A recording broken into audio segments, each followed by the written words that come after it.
Right, so this is chapter 4, lesson 5 on converting measurement units. So the idea here is you're given one kind of measurement that's in a certain units and you want to convert it to a different set of units. I'll be focusing on just on conversions between feet and inches, either from inches to feet or feet to inches. And I'll be focusing on converting pounds to ounces or vice versa. Now when I think of these statements, 1 foot being equal to 12 inches, I actually think of getting two ratios out of this. So 1 foot for every 12 inches, or 12 inches for every 1 foot. And the same thing can be said for down here, this relationship between 1 pound and 16 ounces. The reason I think of these two ratios, this statement is not just giving me one ratio but two, is because depending on the conversion I'm going to do, that'll dictate which ratio I have to multiply by. So for example, if I'm converting inches to feet, I would choose this one, and I'll explain why I would do that in just a second. So let's start with an example. So this first example just involves various conversions between feet measurements and inch measurements or the other way. So here, for part A, convert 5 feet to inches. So I'd start just by writing down the given, the measurement I currently have. So I know I have 5 feet. And now I want to go to inches. So which one of these ratios do I pick? I always think in terms of fractions and cancellation. So I'm here at 5 feet, but I want to go to inches, so I'm going to multiply by a ratio where my denominator is feet and my numerator is inches.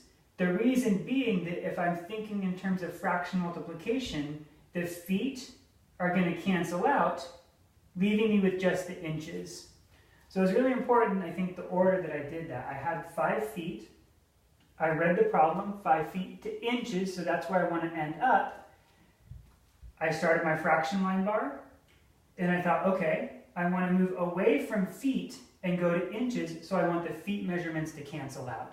And that's how I'm making the decision as far as which one of these two fractions to choose. So 5 feet times, for every 12 inches, I have 1 foot. So for every 12 inches, I have 1 foot.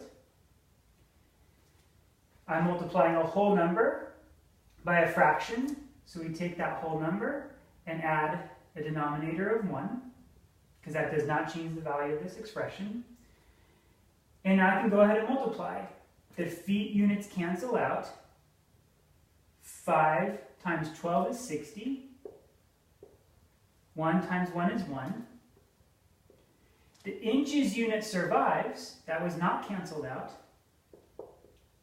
And so I have 60 inches as my final answer. 5 feet is equivalent to 60 inches. Now, if you said I could have got that just by doing 5 times 12, that's great. You're understanding this conversion in another way as opposed to kind of writing it out as fractions.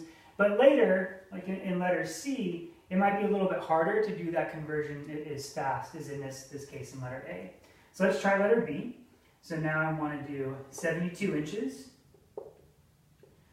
I want to convert an inch measurement to a feet measurement. So I'll start by building that fraction bar. Since I want to go from inches to feet, I want the inches measurements to cancel out and have the feet measurements survive.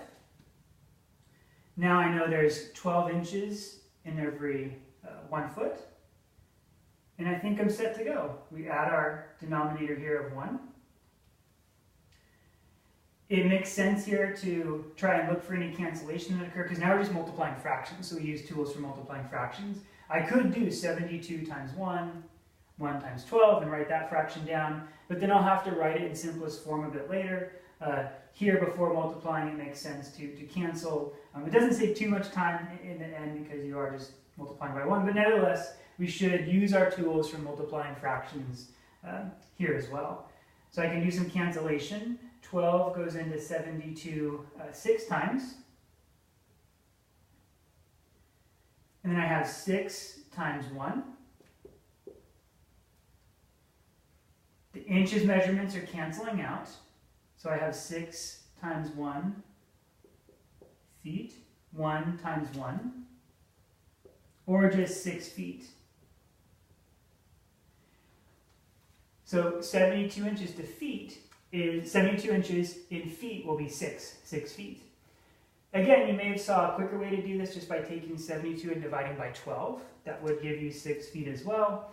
But like I said in letter C, it's not quite so easy there. All right, so both A and B are relatively straightforward. It does take a little bit of practice. The key thing is to multiply by the correct fraction.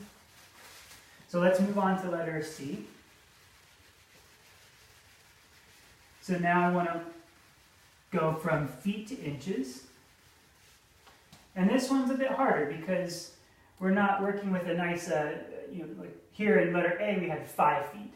But now we don't have a nice whole number of feet. We have a mixed number of feet, so 4 3/4. So that's not going to change the strategy too much, but it will change the arithmetic. So 4 3/4 feet. We want to go ahead and convert that to inches. Okay, so I'm going to multiply by a fraction.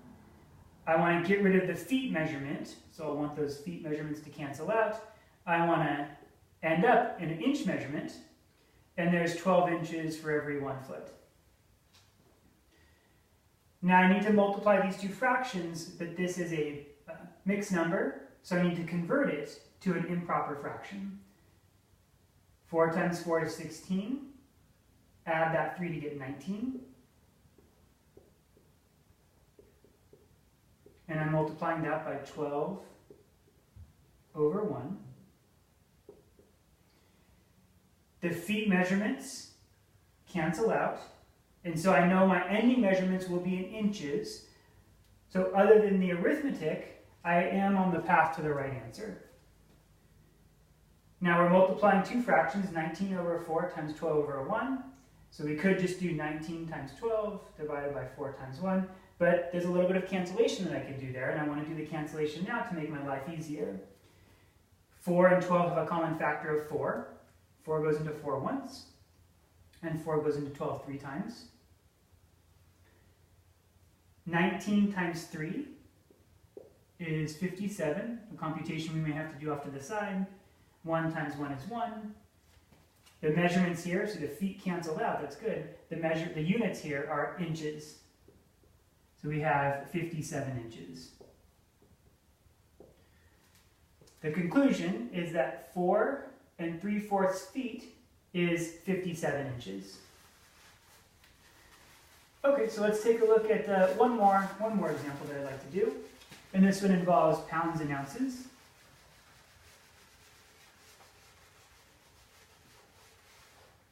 All right, so let's take a look there. So example 2. Here we'll convert 40 ounces to pounds. Okay, and I'm not going to look here first. I'm just going to look at my goal, my starting units, and where I want to end up. So I have 40 ounces. I want to end up in pounds. So I want the ounces to cancel out and end up in pounds. Using my ratios over here, now I kind of line it up. Okay, which one do I pick? I pick the 1 pound for every 16 ounces because that's where these units are. The pounds up top, the ounces down below. So 1 pound for every 16 ounces. And now I can proceed as I did in example 1. We take a look. We know we're multiplying this whole number times a fraction. So we write this whole number and give it a denominator of 1. The ounce measurements cancel out. And that's great. That means I'm going to end up in the pounds units. I look for cancellation before doing the multiplication. And I believe definitely we could divide both of these numbers by 2. Well, if I think a little bit more, it looks like I can divide both numbers by 4. But maybe we can divide both numbers by 8. I think that's the greatest common factor of 16 and 40. We can actually divide both of these numbers by 8. 8 goes into 16 twice, and 8 goes into 45 times. So what's left? 5 times 1 for my numerator, 5 times 1. And for my denominator, 1 times 2, right here.